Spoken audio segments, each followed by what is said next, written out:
We are, guys, we are live, and apologies for a slight delay again, but I'm here at last with the Buzz, my debate show, of course, and it's sort of a special one, obviously talking about the England squad announcement today as well by Lee Carsleys for the Nations League matches, which are starting, of course, next week.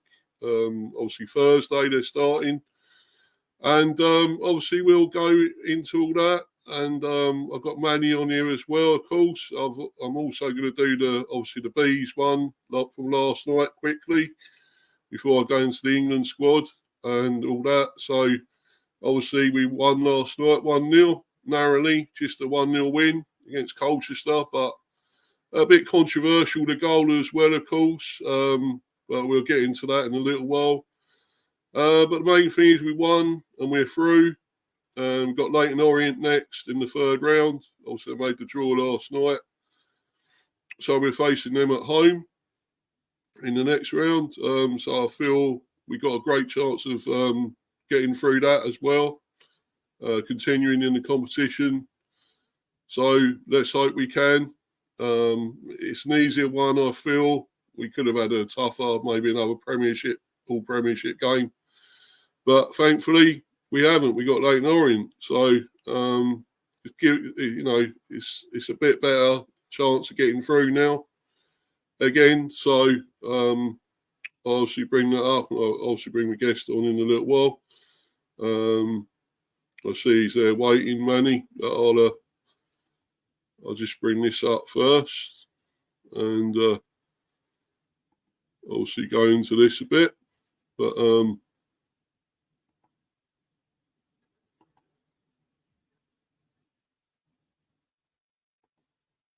I'll add that. I don't know if Manny is ready to come on. If you don't mind us going into this first. You are on, Manny. Be up to you, Mr. T. Yeah, big up to you, Steve, and thanks for organising this. I've also just wanted to make sure that I was able to make it, and I'm glad I did. We do have a lot to talk. We do have a lot to talk about.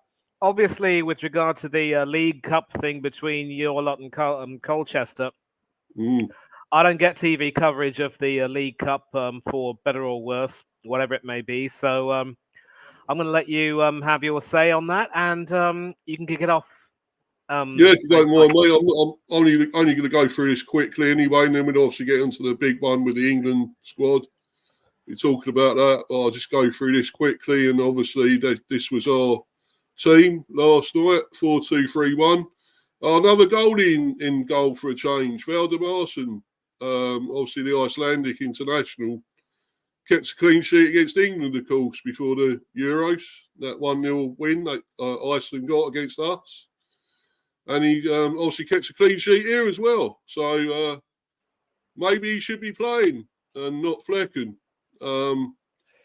But well, I did. I'm sorry to cut in, but I did tell you, Steve, in a previous stream that Flecken might be the Netherlands' number one with Verbruggen out injured. So, if he does well for the Netherlands, you might possibly be forced to keep a bit of an open mind, maybe. Yeah, I guess. But there we go. Anyway, so we had Ryan Trevitt. I thought looked really good, really accomplished. He's only a young guy, this Ryan Trevitt. He's been pretty much a sub most of the time, and he actually played the full game this one. So I thought he looked really good, really accomplished, and possibly one for the future or even one for now, maybe. So, and of course, the others, we had, of course, Vandenberg making his debut. We got him from Liverpool, of course. Didn't do too bad. Obviously, still got to get into it fully. It's his first game. Not long joined. I think he's got a bit more to come. Obviously, what I could see, I think was quite good of him. He looks fairly decent, and of course Ben Mee back, of course, as well. He's back into this, so that's good. He looks fit, good, sharp enough. Mee looks fit enough, so that's good to see. And he had a pretty good game. The rest there, of course, I think we had it left back there. Well, it was Trevitt, sorry. It was Trevitt was at left back. and he done quite well actually. So you had Jan out on that. Didn't think much of him again. He didn't do much against Liverpool, and I don't think he was that special again in this one. And Yeka, no, I'm not convinced by him either. I don't know what he's doing here. Damsgaard done pretty well. I thought he was a lot of good passing around. Some really good passing, and looks pretty decent. Yarmulke I thought was pretty good as well. I rated him since he's come. When he's actually got games, he's managed to start or come on as a sub. I think he's rarely let us down. Shardy, I thought was good now and again. He's got the pace, of course. Of course, he won the. Well, let's say he got the crossover one. To get the goal from close range to Lewis Park because, basically it's controversial. Apparently, he pushed down the Colchester defender, and I thought he was really soft. The referee wasn't great, let's put it that way, but I just feel it was so soft. If he'd given that, I don't know. I don't think it would have been good. But of course, there was booing and everything. They weren't happy, Colchester. They said it should have been a foul and a free kick to Colchester, and I don't know. I'm glad he let it go because it would have been soft. And of course Lewis Potter did get booked, but he had a really good game as well. I like what I see of him now. He's really coming into his own here at the Bees. I think he's doing well. Carvalho as well, done better than he did the other day against Liverpool. We're starting to see now maybe why we signed him. Still a little bit on the weak side at times with his passing or shooting. But I think he's going to get better, hell of a lot better. Pert Harris came on, of course. Jensen was good when he come on. Visser, decent when he come on as well. Collins, I thought, was great again when he come on for Janelt. I think he's one of our better players against Liverpool as well. Konak done all right when he come on. Young man, of course. Another young player. Got injured when he joined. So it's good to see him come on and see what he could do. Only had 2 or 3 minutes or, well, a bit more because obviously they had 7 minutes added on. Ross left. No, I'm glad he didn't play. And Kim Ji-soo also didn't play. And of course, Colchester had 3-1-4-2. Of course, Danny Cowley with his brother there at Colchester again now. So, Matt Macy in goal, who you remember, Manny? Arsenal. At Colchester there. Yeah, I do. Obviously, he was on the books at Arsenal, but never really got too many games. Really was more of a youth player, as you would say. But I recognise the name, and good to see him, playing football. And hopefully, he'll continue to do well with Colchester. He's got the number 1 jersey and everything. Yeah, definitely. And they got Anderson there, Ian Dolo, Goodliff, Hunt, Donnelly. He was the one that went down easily in the box, and they said it should have been a free kick, but I don't think it was. It would have been really soft. And of course, we scored from that. So the Colchester fans were really booing and everything. But then I don't think the referee was that great. I don't know where they got him from, but he was pretty poor. Oni there, Woodyard, Hopper, Iron Vien, Reed. The subs were Bendel, Egbo, he came on, Smith, Thorne, Edwards, Gordon, Tovey, Terry and Payne. Don't really know many of them, to be honest, but I thought they were decent. Some of their players were decent. They gave us a tough game. We didn't get loads of goals. I thought we was going to smash them at one stage, maybe get a lot of goals, but no. They defended really well and did have their own chances. Of course, they had their own penalty, which was saved by Valdemarson.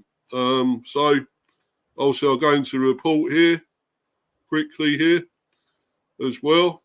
Yeah, Keane Lewis Potter was on target. Brentford beat Colchester United 1-0. to set up a Carabao Cup third round tie with Leyton Orient. Yeah, I think we should get through that one as well, Manny. I really do. We're at home to Leyton Orient. Could be a good run we'll have in this competition this year. Obviously next year as well. So Lewis Potter netted just before the break, turning home from close range, having been found in the box by Kevin Shardy. While Hakon Valdemarson saved Jack Payne's 81st minute penalty after Frank Onyeka brought down Mandela Egbo in the box. Thomas Frank made 9 changes to the side that lost to Liverpool on Sunday. Fabio Carvalho and Sepp Vandenberg, both signed from Liverpool this month, were in from the start at JobServe Community Stadium, as was defender Ben Mee for the first time since February. Ryan Trevitt, who made his professional debut against Colchester 2 years ago, was selected at... Oh, is it right back? The first chance fell to the hosts. Aaron Donnelly launched a long throw into the box, which set the tone for the U's direct approach during the opening stages, and Valdemarson went down after a robust change from Ben Goodliffe. Tom Hopper reacted fastest in the crowded area, seizing on the loose ball and driving hard and low towards goal, but his effort was straight at the grounded Bees keeper. At the other end, Shardy darted to the near post and headed Carvalho's corner narrowly wide. Midway through the half, Trevitt brought down a clever, lofty pass from Mikael Damsgaard and cut the ball back for Carvalho inside the 6-yard box. Goodliffe made a last-ditch intervention, and Onyeka's strike on the follow-up was blocked. On 34 minutes, a short corner routine involving Carvalho and Trevitt led to the latter whipping across into the box. It was Lewis Potter who made contact, but his glancing header dropped wide of the far post. The Bees ended the half on top, dominating possession and patiently probing for an opener. Carvalho exchanged passes with Lewis Potter on the edge of the area, and his low drive from 20 yards was comfortably held by Matt Macy. Frank's side took the lead in the final minute of the opening 45. Trevitt played a long ball up the channel and used defender Donnelly, having positioned himself between Shardy and the goal, went down softly. He did. He definitely did. The referee rightly allowed play to continue, leaving the German to square for Lewis Potter, who faked a shot to floor Rob Hunt before walking the ball into an empty net. Carvalho's tame effort was carried by Macy in the final action of the half. Shortly after the restart, following a quick breakaway involving Lewis Potter and Carvalho, Shardy teed up Trevitt on the edge of the box, and the B team graduates' first team strike flew over the bar. A clever free kick caught Colchester out, but Macy spread himself to deny Shardy from close range. Substitute Jack Payne's speculative effort was then held by Valdemarson. On 81 minutes, Mandela Egbo drew a foul from Onyeka inside the penalty area, and the referee pointed to the spot. Jack Payne opted to shoot down the middle, and Valdemarson superbly saved with his trailing leg. Lewis Potter's devilish cross narrowly evaded a stooping Johan Visser as the Bees looked ahead to heed their warning and put the game to bed. After a slick move down the right, Macy advanced off his line quickly to narrow the angle and denied Miles Harris in the fourth of 7 additional minutes. Nathan Collins then headed inches wide of Macy's right post, connecting with Matthias Jensen's in-swinging free kick. The Bees' reward for their victory in Essex is a third-round tie against Leyton Orient at GTEC Community Stadium. Yeah, there you go. And I don't know if I can show. Is this the... I did show something the other day and it was fine on here, so I might be able to do this, show this, Manny, because then you'll see what all the fuss was about with that goal. So I'll just quickly put that on if I can. There we go. It should be fine.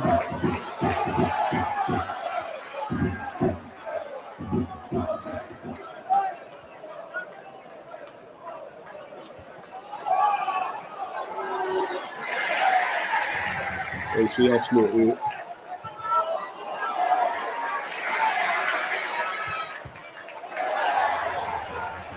This is all sort of mainly highlights, brief highlights.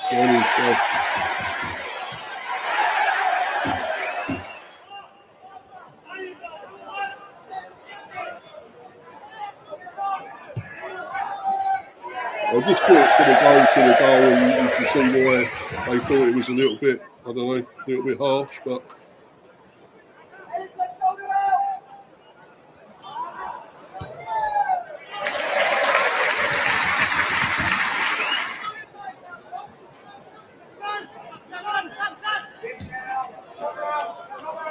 think this might be it.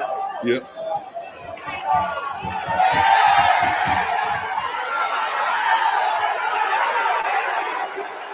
They were all thinking it was going to be disallowed, and it wasn't.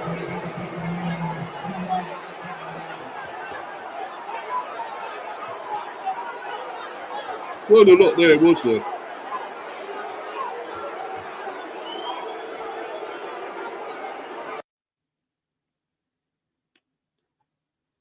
I don't think there was a lot there, Manny. Oh, he's not here. Where's he gone? Oh,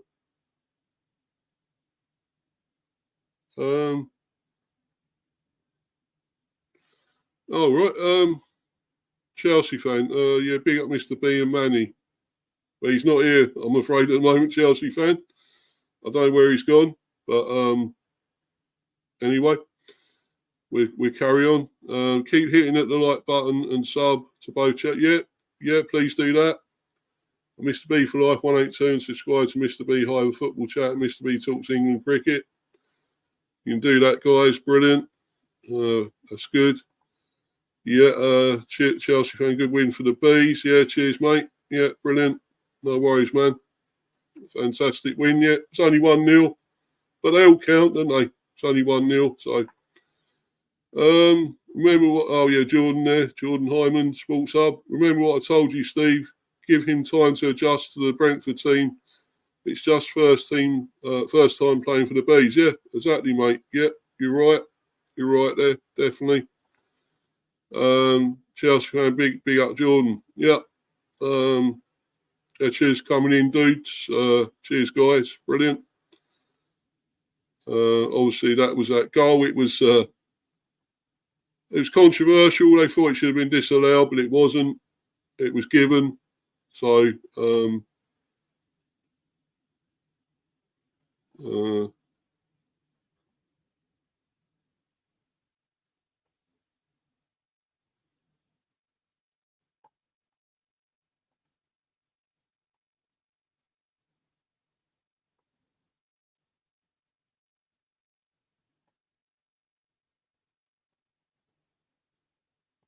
yeah.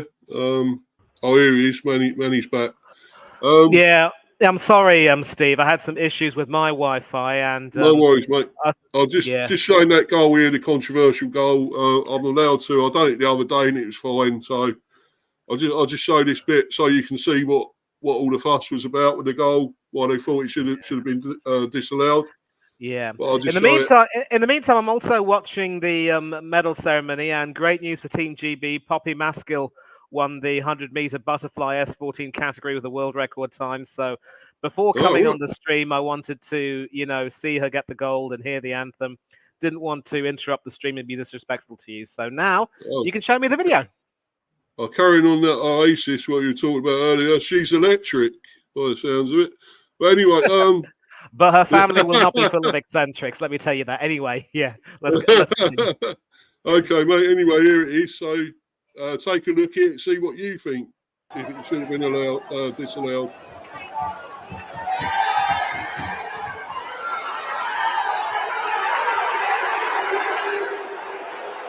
I don't know if there was much contact there, to be honest. You see much wrong with that, Manny? Not really, no. I mean, obviously, when we take a look at the different angles, we're going to take a look and see if there's more to it. So why don't you keep playing the video?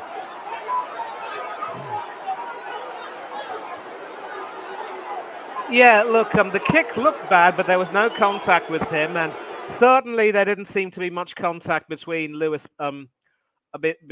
Obviously, it wasn't Potter who committed the foul. It was, I think, it was Carvalho who had the assist. Was it? It was Shardy. Shardy, yes. Yeah, that's right. That's right. So, Shardy, yeah. So I tell you what, there really was nothing in it, and he just, it was just an unfortunate fall, and you can't really blame blame Shardy for that. No chance. I don't think you can do that. Absolutely not. No, yeah, I thought it would have been really soft if he gave it, but then he obviously gave a penalty to them, but it was well saved. In a way, not the greatest of penalties. It's down the middle, but the goal he saved it. That's all that matters. And he Valdemarson, he's kept a clean sheet, and great debut for him here, you know. Mhm. And of course, he done it against England for Iceland, so he gets a clean sheet there. So I'd like him to, you know, keep going there, but I think he might only use him in these cup games, probably. That's all I can see. Now. Yeah, Just being the League Cup. I'll tell you what though.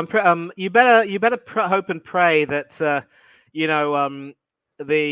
Iceland won't be one of your sponsors because of Valdemarsson. Once again, he made sure that many mothers across the UK would not be going to Iceland anytime soon. Yeah, very good, man. You know I have to do that. You know I have to do that. No, that's a good one, mate. That's a good one. But yeah, yeah. But the thing is, we're through anyway. It doesn't matter. We got through. Not in some of the time. I don't think it was entirely convincing again. But you know, what does it matter? We're through. I think there's better to come from us. There's got to be. You know, I think we started a bit slackly and a bit lazily this season. You know, okay, we beat Palace, but I don't think that was entirely convincing either. Yeah, and, I know your reaction to that win. I remember that. But yeah, I mean, Liverpool. You know, I thought we weren't good at all. We didn't show up there either. And you know, here I don't know. I thought we looked a bit like we're just turning up and just beat them. We think we can just come and beat this lot easily. And you know. I don't think that was very good, but yeah, we got the win, and you know, I think we got more to come. We got Southampton now on Saturday, of course, in the Premier at home. So, you know, a lot of people saying that should be fairly easy. I'm not so sure. I don't think that'd be straightforward. I mean, they beat Cardiff 5-3. What a game that was in the League Cup. So, and of course, you know, Big news from the Southampton front is that a certain Aaron Christopher Ramsdale is signed for them, so you could be coming up against him. Yeah, probably deny us yet again. Yeah. No, but listen, he did look quite shaky, so all you need to do is just put some pressure on him when he has the ball at his feet, and Bob's your uncle. Yeah. Well, he is, and I ain't got an uncle anymore. But yeah. So anyway, we move on, mate, and. Obviously, I'll change this, and we're going to the big one there, the squad announcement, England, and I'll change the background as well. So we get this in the background. Just a minute. Here we go. There we go. The big announcement.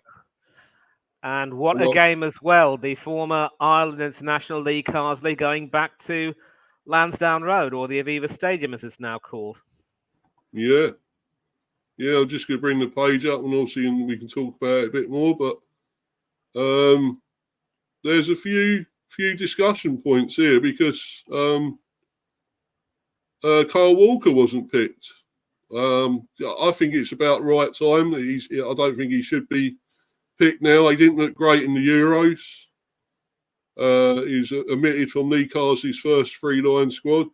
There's no return for Marcus Rashford as interim boss leans on his under-21 heroes. Well, why not? And I think this is going to be better for us now than with Southgate.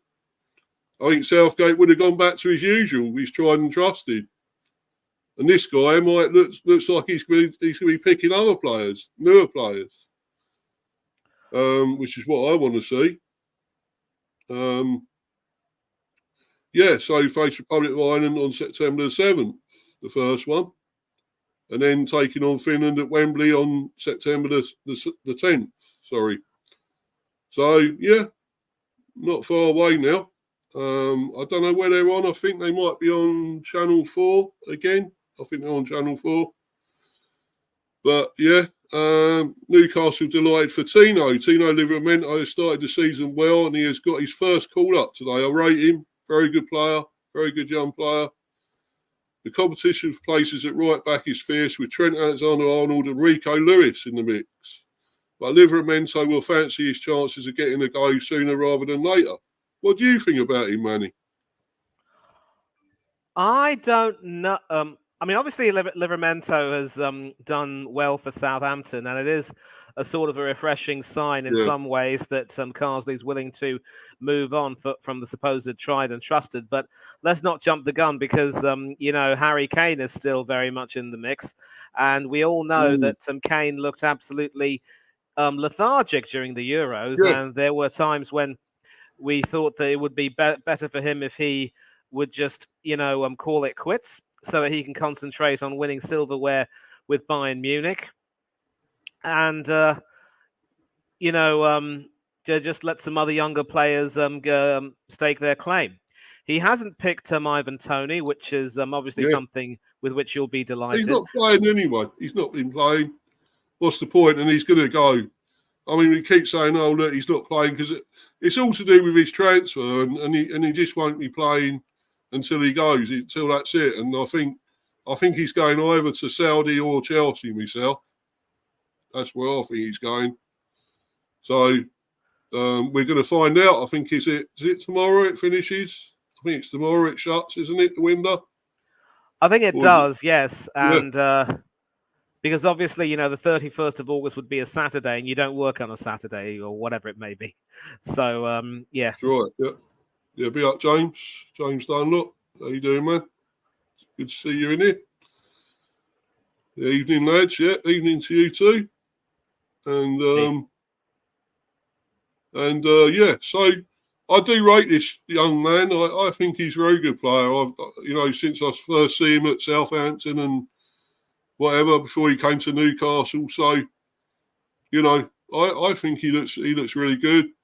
I'm glad he's in there. Whether he start, I don't know. It could be interesting to see. It is good that we're getting more younger players in there. I think that's better. Of course, still Maguire's still there, and all that. So I don't know, really. As you say, with Kane as well. If you're going to drop Kyle Walker, why can't you drop Harry Kane?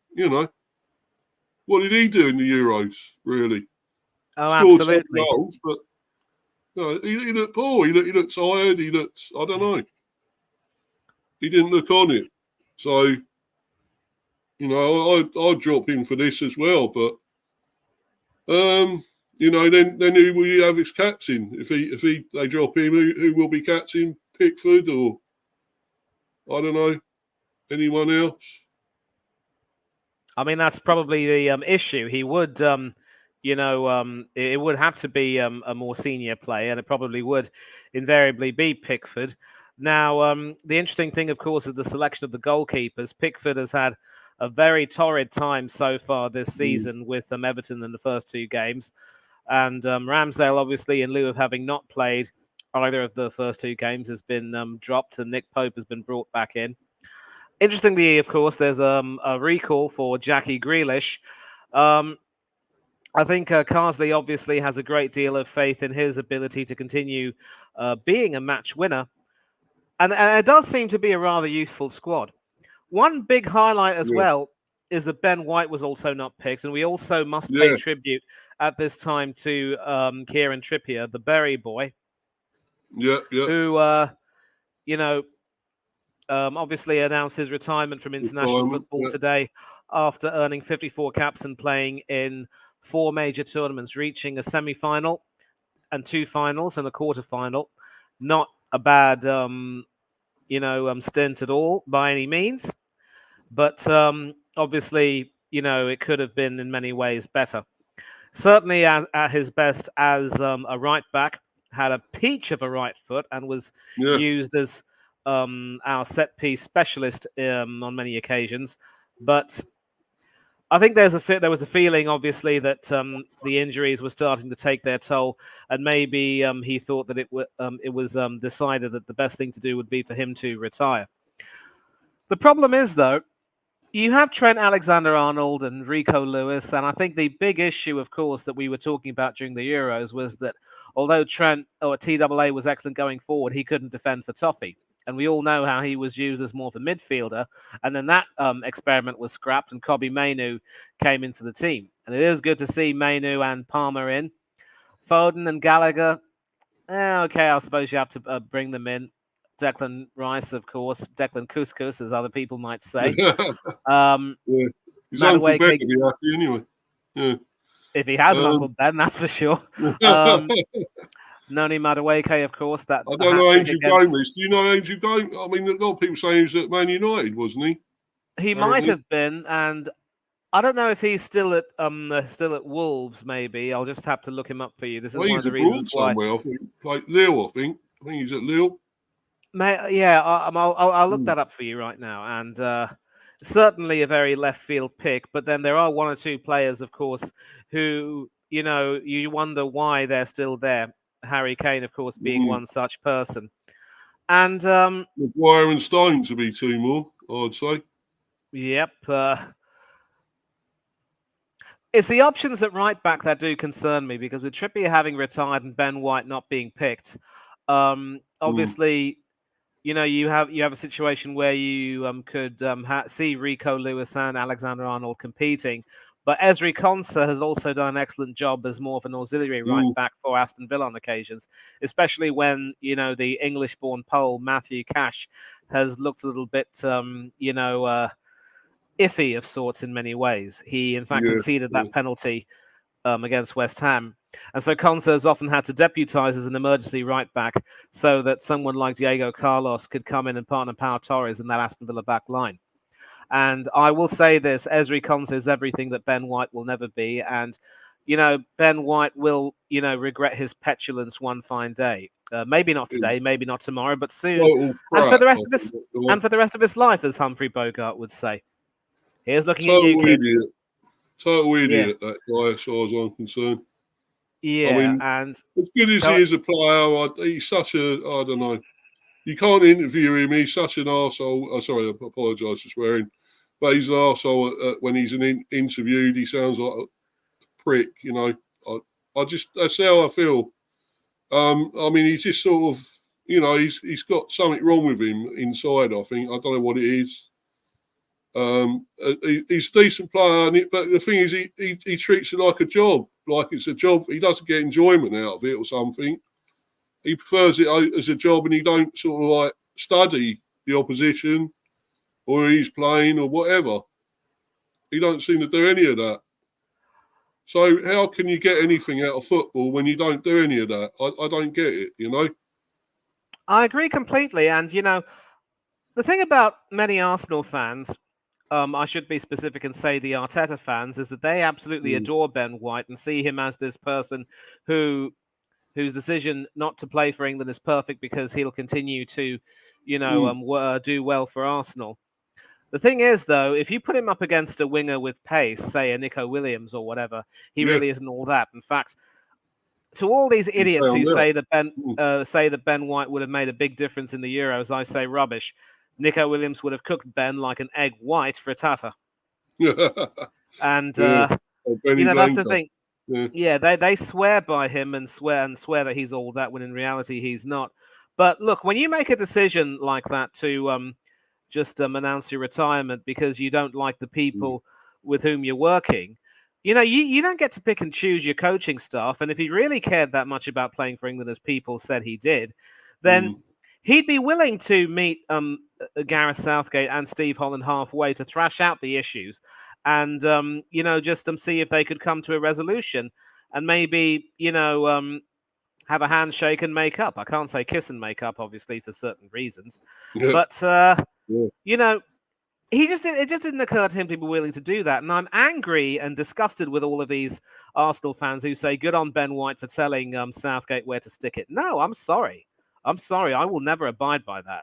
If you are that arrogant to think that you can just, that you are far too good to, do something for the good of your nation, and you are unwilling to compromise, then I'm sorry, but there's no hope for you.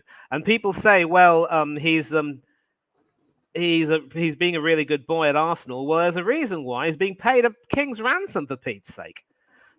But on a serious matter now, of course, that he is no longer a part of the picture, at least not for now.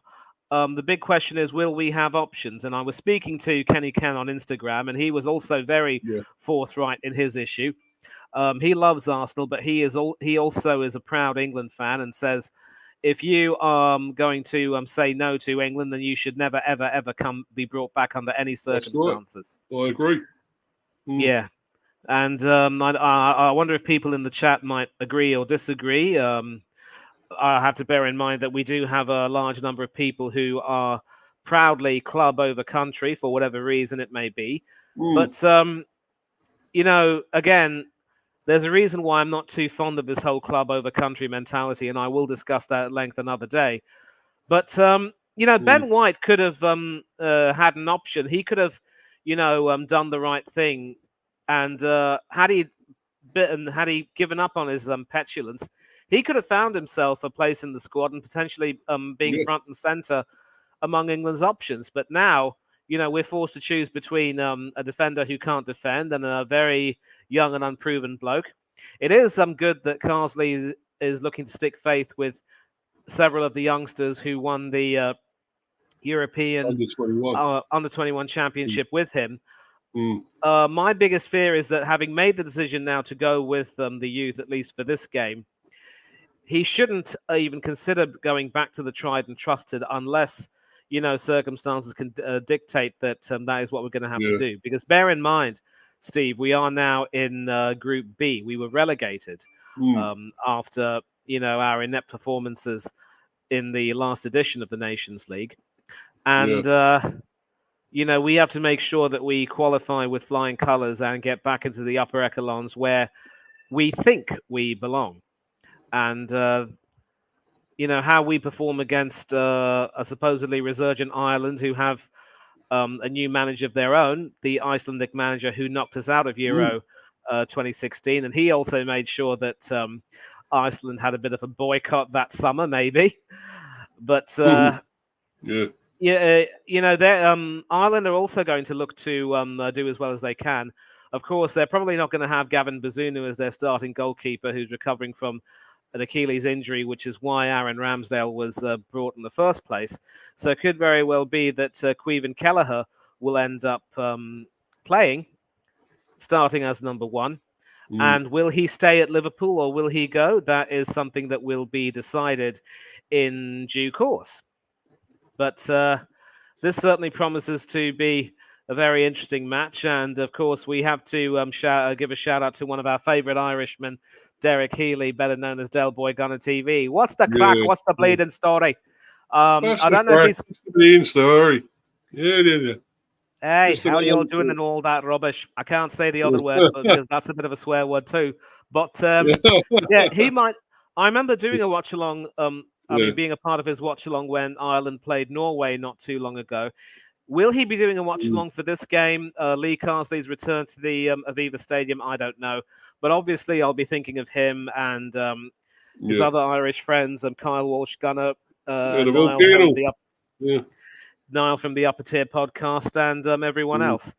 But it will be interesting to see how well Ireland do, how well they take this. And, these younger players who have been selected at least in theory on form, have a responsibility to justify their selection.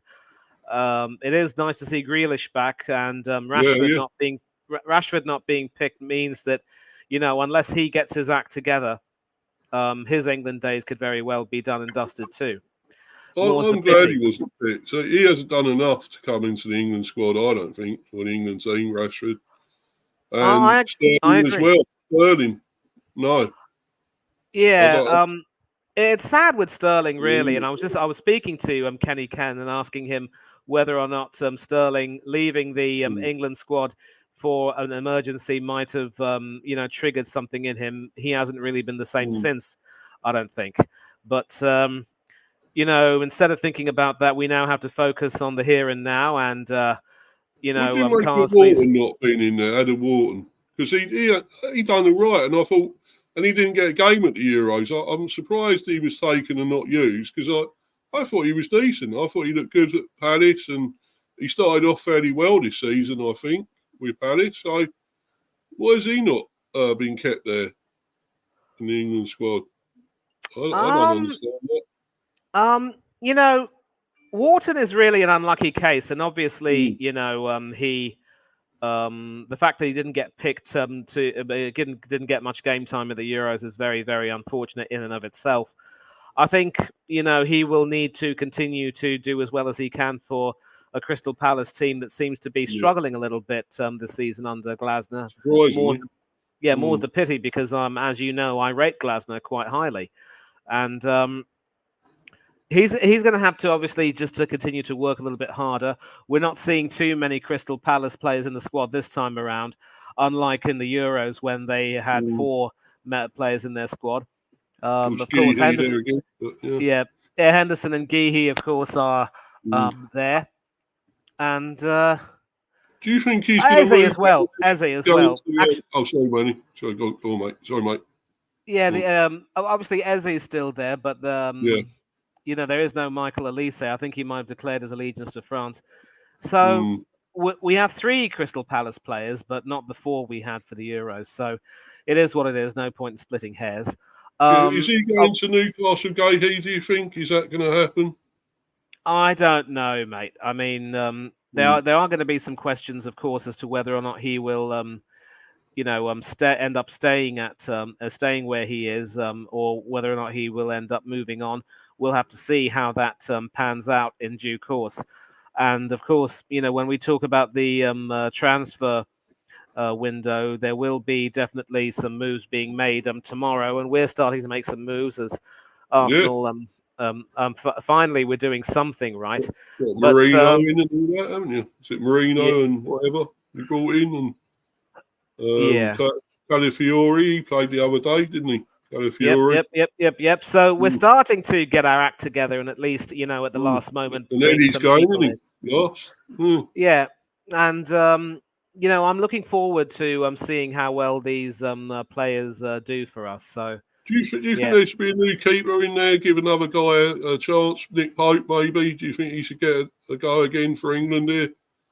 I'd like to see him get a go. I mean, obviously he's more consistent than Henderson, and we are going to have to start planning for life after Pickford very soon, because I really don't know if he is willing to continue to put his body on the line for yet another major tournament, and if we don't win, he ends up becoming another nearly man, of course.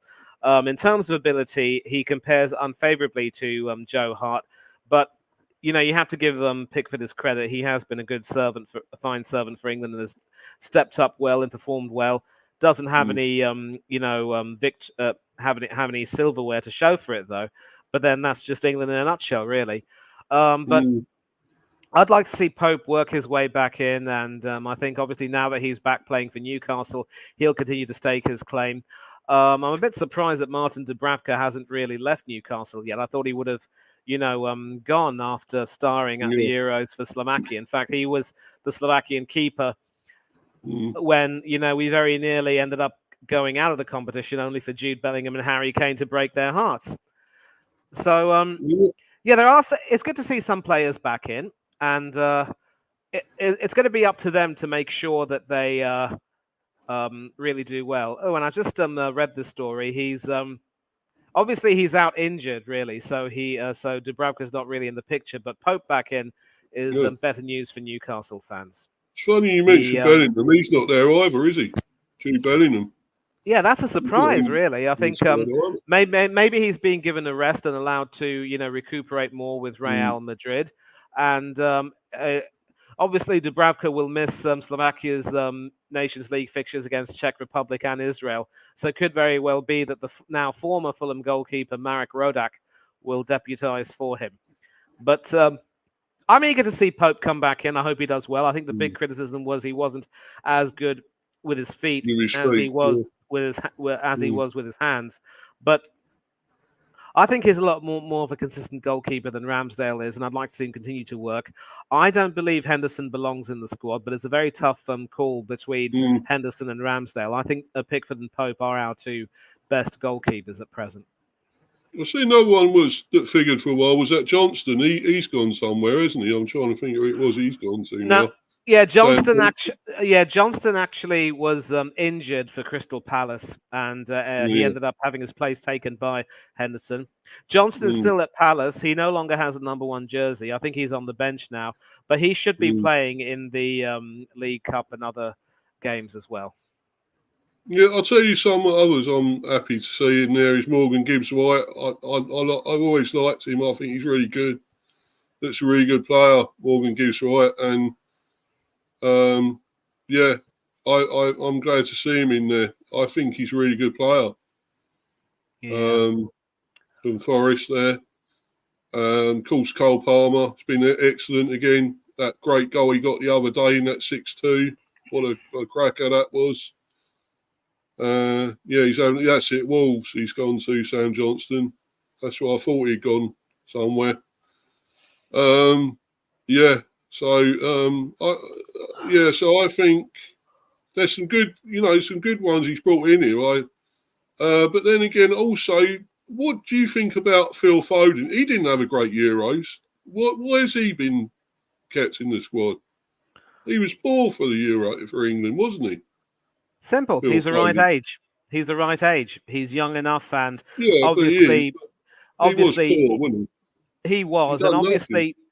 I agree. And obviously, listen, England bosses are going to take a look at him and see that, he is more or less going to be a part of England's future, as is Bukayo Saka and the other youngsters in the team. I think what I will say though is that we can't really jump to conclusions that Carsley is going to move on just yet. And I do remember saying earlier that now if he's making a decision to, go with the youth, he has to stick with that decision and make sure that the youth are given confidence. But the youth also have a responsibility to take their chances. If they don't take their chances, then, there will be some more changes coming in. And in addition to the Nations League campaign, we also have the small matter of qualifying for the 2026 World Cup. Oh yeah. So we have to start taking that seriously too. And I think Ronnie Madueka's a good addition as well.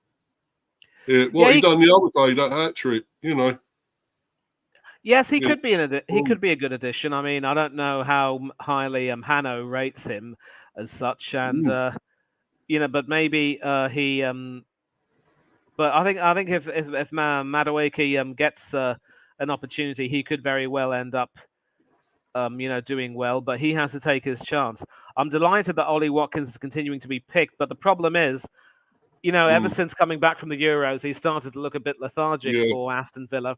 He really done it yet, has he? He had a shocker against Arsenal, missing a couple of chances, an absolute dolly in the first half, and in the second half, he headed the ball straight at Raya. Really, all he had to do was just, he saw Raya pretty much prone on the floor. All he had to do was, control the ball with his chest and poke it past him. And, it would have been Aston Villa 1, Arsenal 0, and we would have been chasing the game. And, he's starting to look a little bit, mentally frazzled, and maybe a rest would do him good, which is why... Or maybe come back to the Bees. That might make him play well again. Oh, I'm sorry, that's wishful thinking again on getting him back in the Bees. He's not going to want to leave the club now that they're in the Champions League. Forget about that. And of course, Aston Villa have been drawn to play Juventus in the Champions League. So a huge possible reunion between them and Douglas Luiz. That's going to be spicy. And but sure I'm happy that Watkins has been given so much confidence. But if you're going to, you can't continue to pick Harry Kane. And I just don't know if Kane's going to have the energy to want to continue playing football.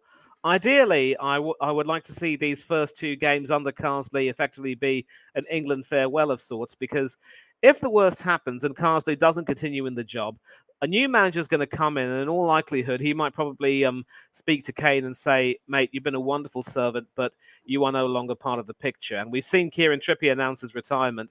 It could very well be that there may be some voices behind the scenes that are telling the likes of Trippier and Walker and company to call it a day. So I don't want to make any... Go ahead. No, go ahead, please. I was going to say, if you drop Kane, who would you bring in for him? You can't bring Solanke in at the moment. Surely he's looking poor at Spurs. He's not done nothing there yet. Solanke's injured, mate.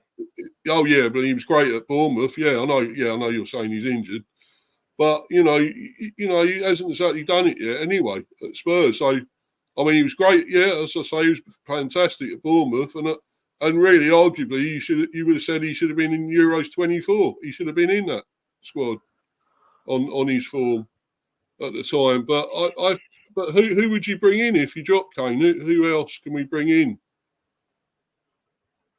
Well, you certainly can't bring in Ivan Toney. He hasn't played. Not played. No. Maybe. Well, you have a point there. You have a point. You do have a point. Yeah. It's just, I mean, I don't really want Kane there either, mate. But it's just who are you going to bring in? That's the problem, isn't it?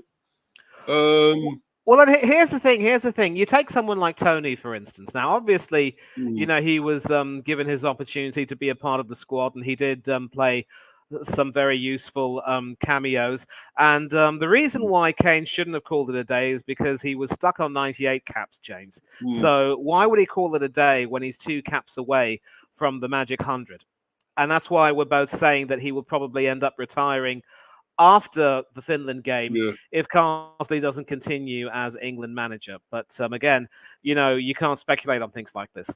I actually think that Toney should have been kept in the squad and given his chance, because if you are going to, drop some players and pick guys like Lewis to see how good he is, you might as well, test some of your fringe options. I really don't know if Watkins should have been picked in hindsight. I mean, don't get me wrong. I'm delighted for him that he's continuing to be a very important part of the England setup, unlike a certain Eddie Nketiah, who is now joining Glasner at Crystal Palace. But there's a part of me that thinks that he might be slightly off the boil.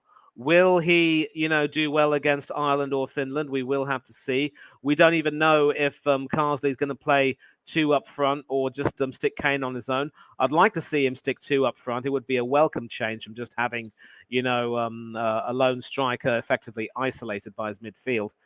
But, it just goes to show that in every England squad, there are always going to be some questionable selections. And,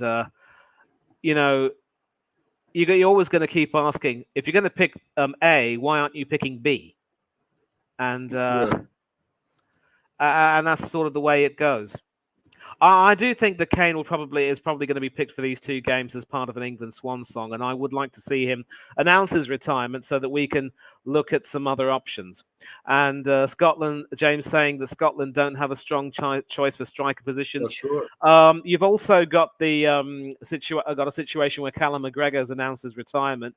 It will still be Andrew Robertson captaining the team, and John McGinn might be the new vice captain or something like that. Billy Gilmore could very well end up being one of the main men going forward. But for some reason, Steve Clarke, during the Euros, he was absolutely defensive, not giving Lawrence Shanklin anywhere near enough minutes. When you had lost Lyndon Dykes for the tournament, you can't just, be too defensive and keep playing Che Adams when he offered you absolutely nothing. So, as a Scotland fan, James, you're pretty much in a similar position as we are. Yeah.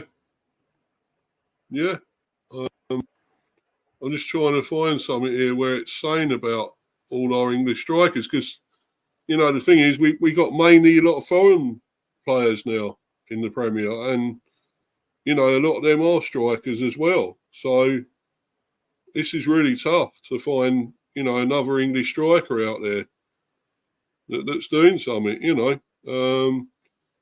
mean, I'm looking through all these. The English players are most of them are getting on a bit. Danny Ings, he's played for England. Not sure doesn't play enough for West Ham, to be honest. He's 31 now. Danny Welbeck is another one, ex-Arsenal. Thank you so much. He's scored in 2 consecutive games. He's going to be returning to the Emirates and possibly might have a big say in that top-of-the-table clash. Why not recall him as a stopgap option? Exactly, yeah. But they want younger ones. I mean, he's 32 now. I don't think age should be anything to do with it myself, but Jamie Vardy, look, as well. But he retired, didn't he? Did he not retire? He sort of quasi-retired, I think, and will have to sort of I don't know if he would want to be convinced to come back, and bringing back a 37-year-old might not really be the best option. Yeah, what James is saying here, who would be captain as well if he goes? Who do you think? Who would you make captain, Manny? It probably would have to be Harry Maguire. I wouldn't trust Pickford with the captaincy, to be honest with you. And I'm sorry, James. I know you're a big fan of him, given his exploits for Everton. But I really don't know if Pickford would be suited for the captaincy at this stage. And obviously, if Jordan Henderson had maintained his form, he would have been picked in the England squad. Rice, nope, hasn't had anywhere near enough experience yet. No chance. And Andrew Gomez makes England. Jonathan David going to show the best how to be clutch. It's good that Lille have Champions League football. In which group are you, Chris? We'll find out which is your group. And obviously some news for James. Ryan Gold called back into the Scotland squad. And now, listen, Rice really has, he started in the Euros. He's played in the World Cup, obviously, and now here. I really just don't think that he is quite ready for the captaincy yet. And there are still some doubts about whether he can be suited to the job. Even during the Euros as well, he was not quite at his best for several games. I know how you feel about Harry Maguire, but if Carsley values him enough to bring him back into the squad, and Maguire still is continuing to do the business for United and England, then he might actually end up being the better option. Yeah, there's been goalkeeper captain Schultz, and he's been captain, hasn't he? Where was it? Dino Zoff? He was captain for Italy. Yep, absolutely. Back in the 80s or whatever. Even David Seaman was captain for us during a 98 World Cup qualifier, and has also served as vice captain for England on a few occasions. We'll have to see. I mean, there are 2 games, Chris, so it could very well be that Stones and Gahey may start one game, and then Maguire will come in for the second one. They're going to take a look and see how everything, measures out. Gone about Calvert-Lewin here as well, but he's never fit, Calvert-Lewin, to play for England. He's hardly ever fit. Yeah, and I'm sorry, but he's Ramsdale won't get the first choice because, obviously I know you don't like Pickford that much, but Pope is obviously doing quite well, and we'll see. Ramsdale has a lot of work to do.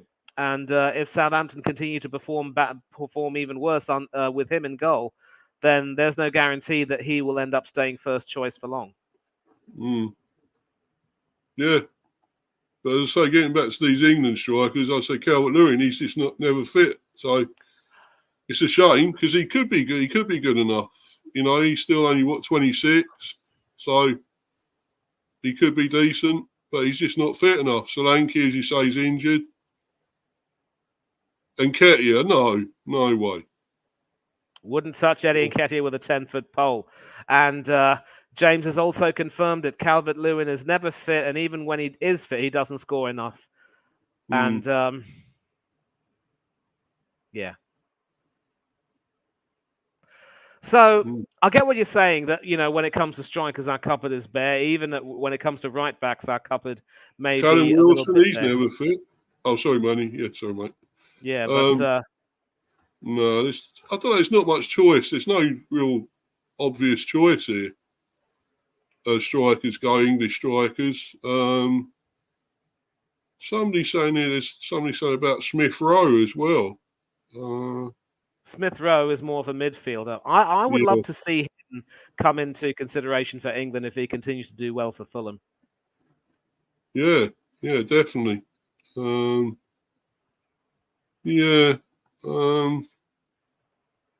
Best trying to see who else.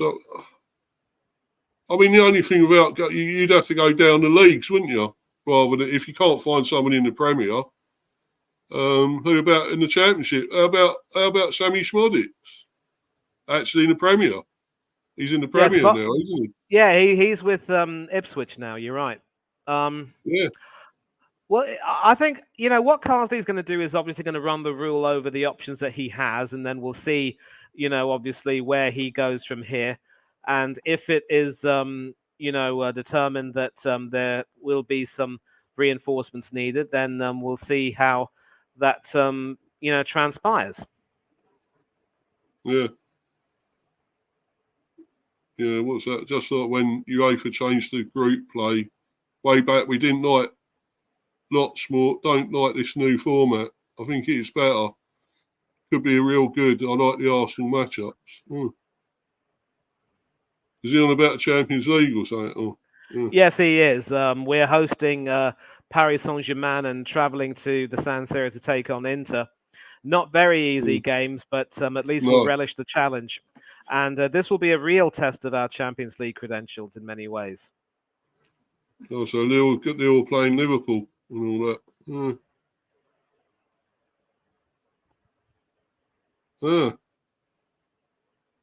I wish Lee Carsleys well. Yeah, we all do, mate. I hope he does well. He's only temporary, though. If he does well enough, though, do you think he could get it permanently, Danny? We'll see what happens. I've always been one of those people who believes that Carsley could very well be more of a Luis de la Fuente style manager. Obviously, be a lot more of a much better sort of youth-oriented manager than Southgate ever was, and Southgate never even had anywhere near enough the success that Carsley did. The only problem is, are England going to be of the opinion that once bitten, twice shy? We don't want to promote from within again, and Carsley will have to do a lot of work when it comes to trying to earn the respect of his young players, and if he does that, it's all well and good. But you have to take a look at Ireland as well.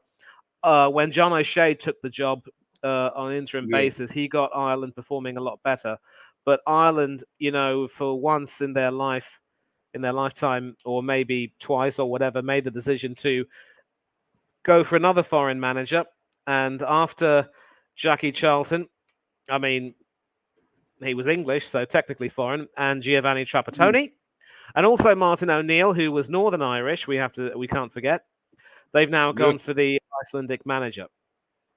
So we're going to have to see. Obviously, if we perform well against both Ireland and Finland, then there will be some talk about it. But if we don't perform too well, if we scrape some very ugly 1-0 or 1-goal wins, for example, then maybe the FA will have to look and say, you know what, Lee, thank you for doing the job, mate, but we have to try and, show that we are serious. And I did mention that we've got to try and get promoted to back to the upper echelons of the Nations League, and also make sure that we secure our spot in qualifying for the 2026 World Cup. So we are going to have to make sure that we take everything seriously. And for now, though, I mean, I'm going to be enjoying both of these games. I will be watching them, of course, intently, and we'll see how they perform. But before we go, I'm obviously going to go soon because it's gone, over an hour now. But who do you think will? What do you think this first team will be? Who would you say? Do you think they stick with Pickford in goal? They stick with him, or give Nick Pope a go? Do you think you could give Nick Pope a go? I would like to see players being picked on form, and just taking a look at the victory ceremony here, it looks as though Ireland have got a couple of medalists, bronze and gold. So, yeah. Hopefully it's Ireland. I don't want to be proved wrong, but I remember giving Del Boy all these updates when Danny Whiffen won the 1,500. It was the 800 meters freestyle that he won in Paris, and also trying to watch some of the other Irish athletes.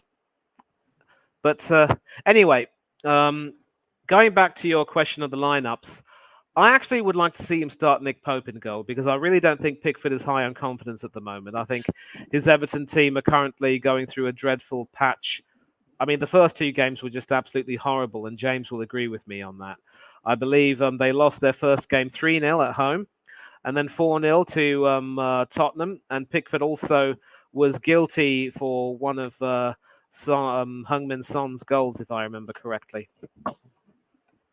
Yeah. And so what about the defence? Who do you think would be in the defence? Yeah, first of all, I stand corrected. It's not Ireland; it's Australia who are the medalists. And in Oh, defence, we shouldn't clap them then. I don't know why I clapped then. No, sorry. in defence. So I'm going to assume that he goes with a back four, obviously. As I think Chris has said, I would like to see Gehi and Konsa, continue their partnership with Maguire coming on as a substitute. At left back, it could very well be Livramento ahead of Colwill, who has had some issues, I think. And I would like to see Rico Lewis given a start, but it could very well be that TAA gets in ahead of him. And Chris, we are saying that Pope should start against Ireland. As far as the midfield is concerned, if he decides to play the 4-2-3-1 with a double midfield pivot, then it could very well be Rice and Mainu as the double pivot, as it was for the latter part of the tournament of the Euros, I would say. Then, Saka on the right. I want to see Gordon on the left. Yeah.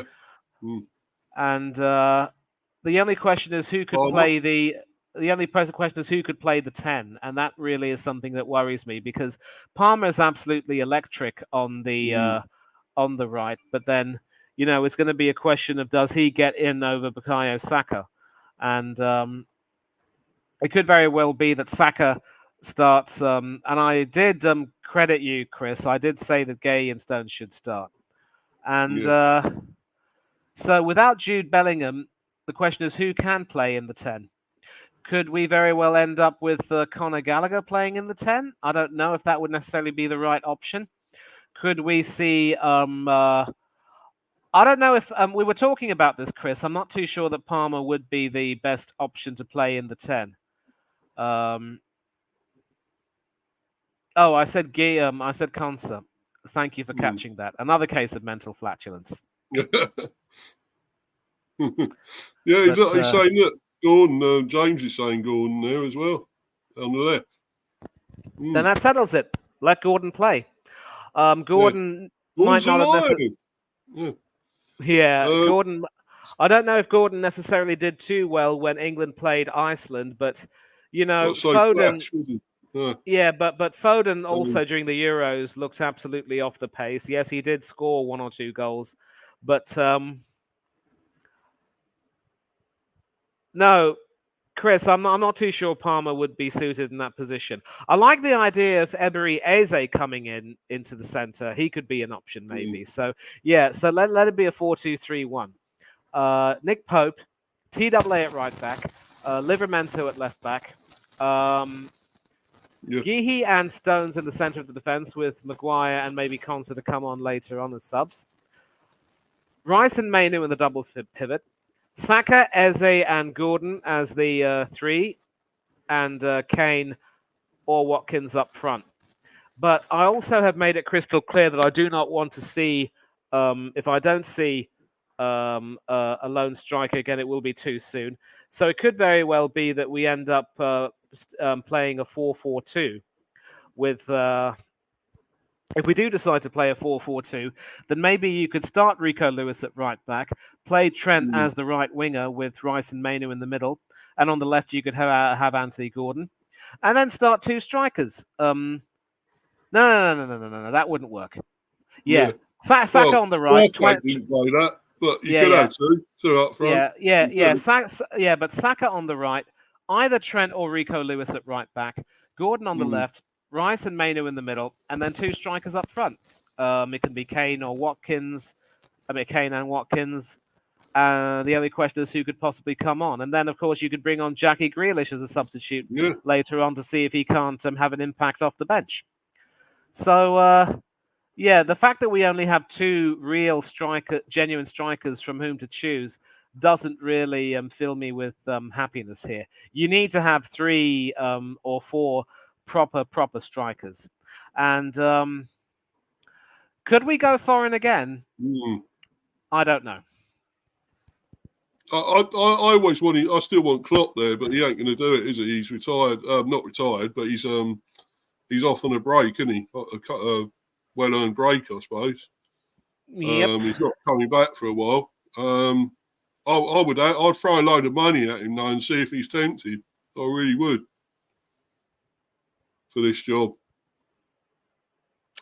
Yeah, I would understand that, but you know, the thing about Klopp is that once he's made his he's given his word, I do not see him going back on that, I'm afraid. Yeah, Mike Bassett. Yeah, that was fun. Yeah. Yeah. Would I take Thomas Tuchel? That could be a question, maybe. Yeah. A lot of people were saying Poch as well. No, I don't think you would have Poch. No, definitely not. Anyone else? Any other foreign manager? I definitely think the English ones like Eddie Howe. I'd still take Eddie Howe as manager for England. He'd do a good job.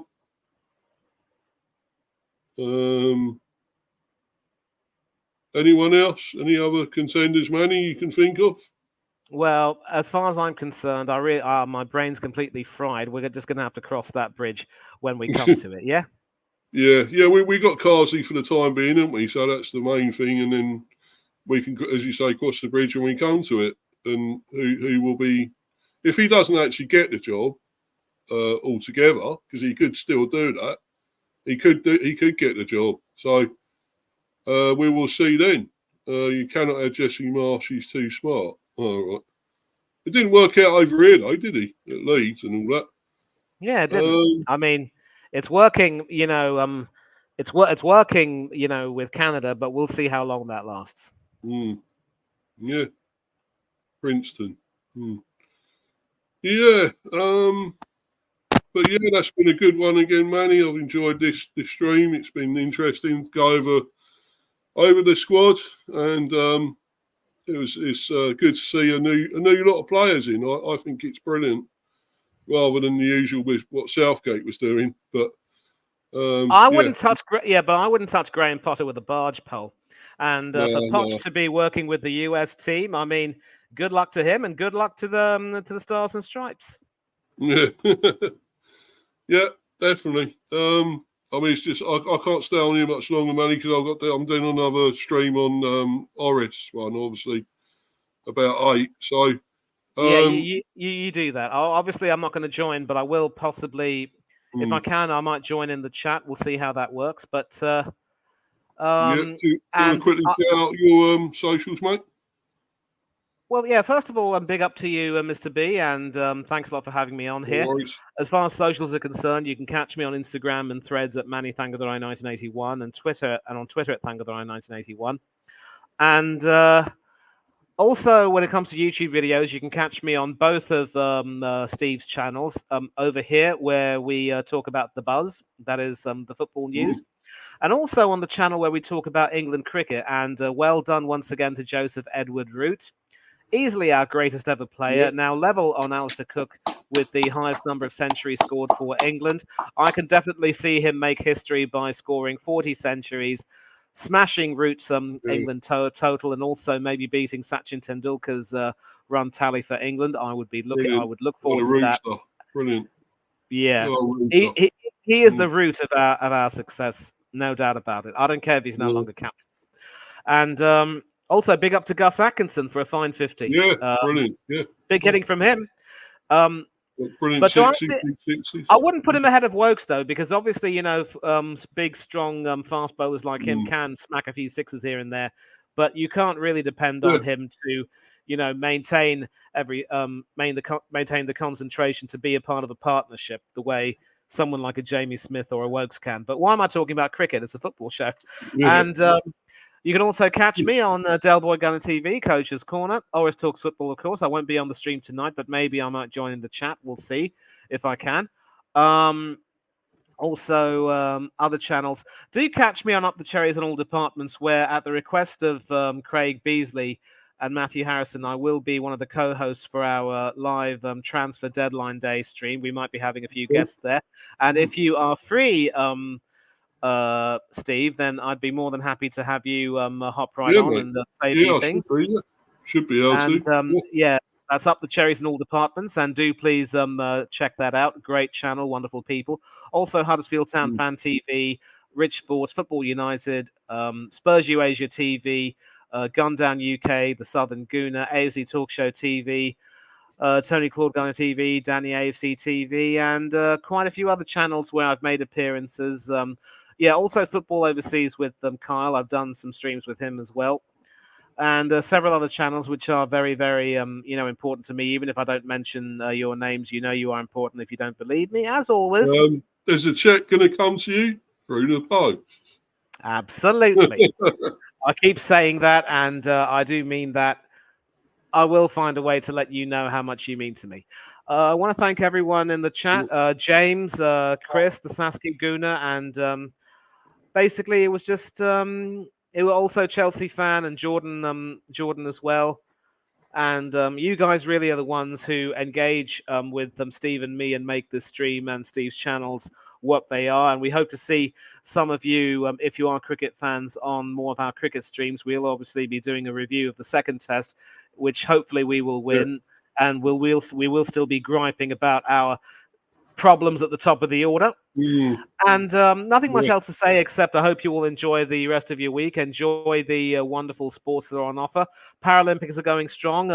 GB have, of course, won 5 medals today, 1 gold from Poppy Maskill, 2 silvers in the velodrome with the cycling, another silver for the swimming, and a bronze in table tennis. So we're looking quite good. 3rd in the table as it stands, ahead of the US and Australia. Happy days. China still out on top, whatever.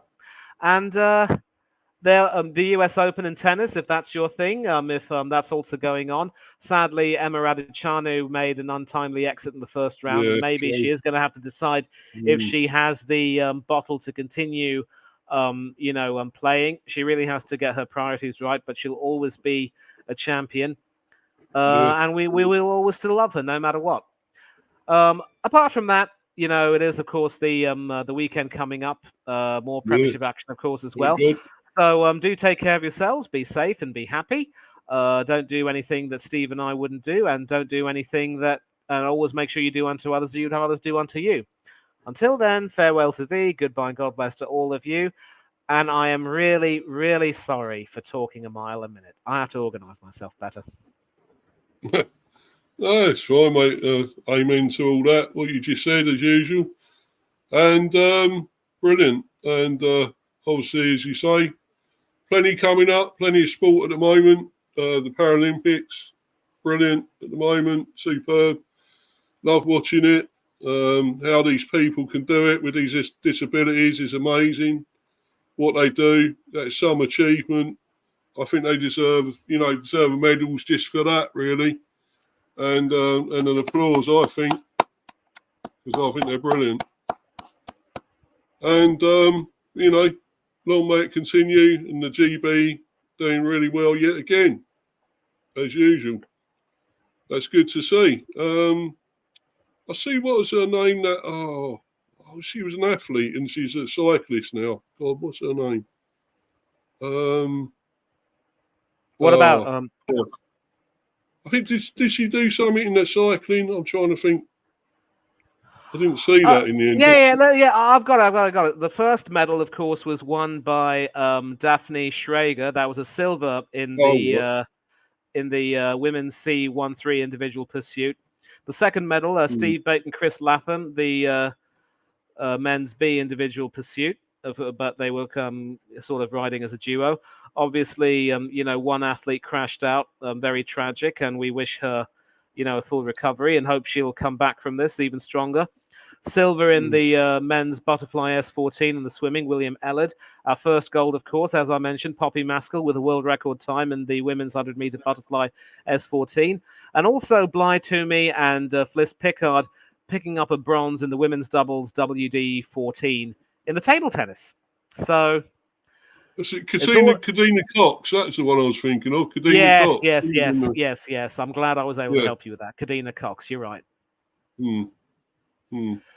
But anyway, brilliant stuff as usual. Thanks to everyone that's been in the live chat. There's been a lot of people in here today. It's been brilliant. Good to have them all in. Saskia Guna, James Dunlop, and who else? Jordan and Chelsea fan I mentioned at the top of the stream. The Chelsea fan, yeah, of course, yeah. Yeah, thanks to everyone that's been in there. Hope you enjoyed it all. And obviously, keep following me, keep subbing at Mr. B for Life 182 and subscribe to Mr. B Hive Football Chat and Mr. B Talks England Cricket. And loads more to come, loads of content. I've got the preview for the Southampton game. Whether I can find a Southampton fan, I'm not sure, probably not, to do that with. But I might have to try and have a look around on the various platforms and social platforms, see if I can find anyone. But you don't know anyone, do you, Manny? Southampton fan? Can't help you, mate. Can't help you, I'm afraid. Oh, right. No worries, man. No worries. But yeah, I'll do that with or without a Southampton fan anyway. And obviously, plenty of stuff. I'm on Orist at 8 o'clock, which is very soon now, about 5 minutes or so from now. So I'll be on there. And thanks to everyone that's been on and for obviously your support. And thanks to Manny as usual. Always welcome, my friend. Always brilliant when you come on. And it's always good, the streams. And for the time being, though, we are out of here. Goodbye, everyone. Goodbye. Cheers, everyone.